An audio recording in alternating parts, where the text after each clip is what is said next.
So at this point in your collaborative drawing, you probably have a series of lines that your table mates have helped you create.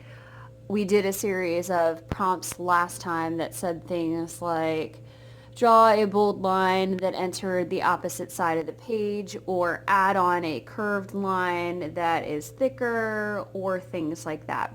So you have a series of lines that you may have drawn and then your table mates helped you with. At this point in time, we have to turn this drawing into a work of art that has some structure to it. So the first thing I want you to ask yourself is, where are you going to put your focal point? So the focal point is the most eye-catching part of your drawing. You have a few options. Before I discuss the options, anytime we do a focal point in a work of art, it's supposed to be the most eye-catching part of the work of art. And we want to put our focal point off center, largely just so that our viewer will look at our artwork longer. So for our focal point, we want to put it somewhere sort of toward the corners of our work of art without actually being in the corner. So option 1 for the focal point would be somewhere over here. Option 2 would be created over here. Option 3 would be over here, and option 4 would be here. So close to the corner without being in the corner, just so that it's off center.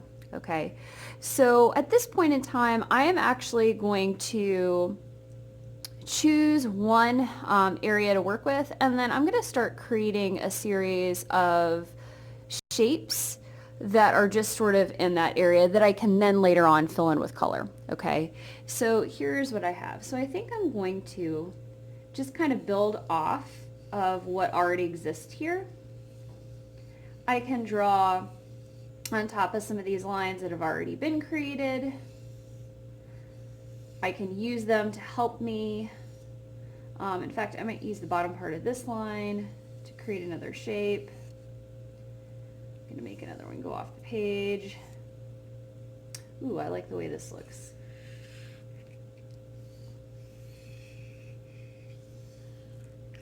Okay, so this area here, I think I'm going to go ahead and make my focal point. So my focal point, I'm going to make it a very eye-catching color because I want it to stand out more so than the rest of this.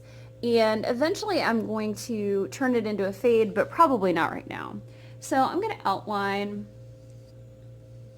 all of my shapes that are going to be part of my focal point with this color that I will eventually use to fill it in and create a fade. Of course, I'm going to use this. Okay, so that's going to be my focal point. Now at this point in time, I'm going to create something that is called an eye path. An eye path is literally just that. It's a path your eye takes around the picture to the focal point. Okay, so I am going to create a series of shapes using the lines that already exist, and I might even just freehand my own in here. And think of your eye path literally as a path that your eye takes around the picture. Think of these shapes in terms of stepping stones. So I'm going to sketch them out with my base color first, leading around the page to this, and then I'm going to highlight them with my eye path color.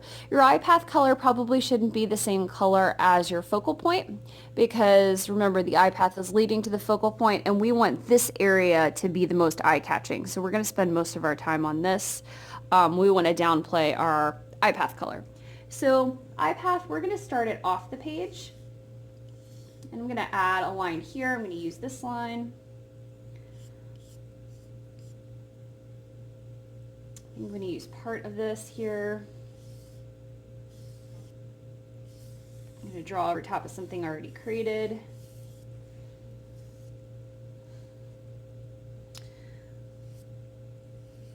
I'm going to create a line here that uses that other line. And then I'm going to add one more that goes off the page up here. Now I'm going to go ahead and just outline it with my eye path color.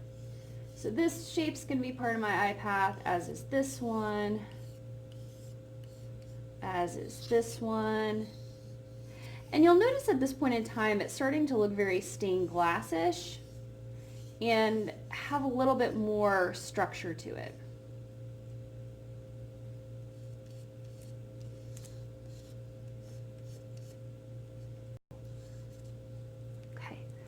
At this point in time, I'm ready to add some color and color fades. I'm actually going to start in my focal point area, and I'll just share with you how I'm going to do that real quick. I think I'm going to do a fade where purple fades into pink. So I'm actually going to start with purple on my outside, using this pastel on its side. I'm going to bring the pink in from the center.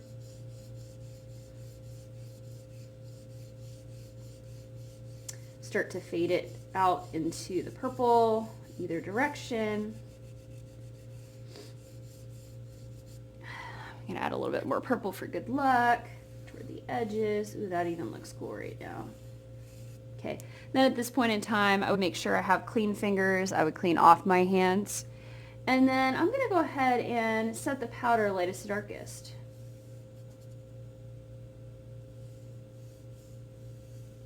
Oh my gosh, that looks so cool. So actually now it's starting to look like something. Give it a shot. Good luck with that.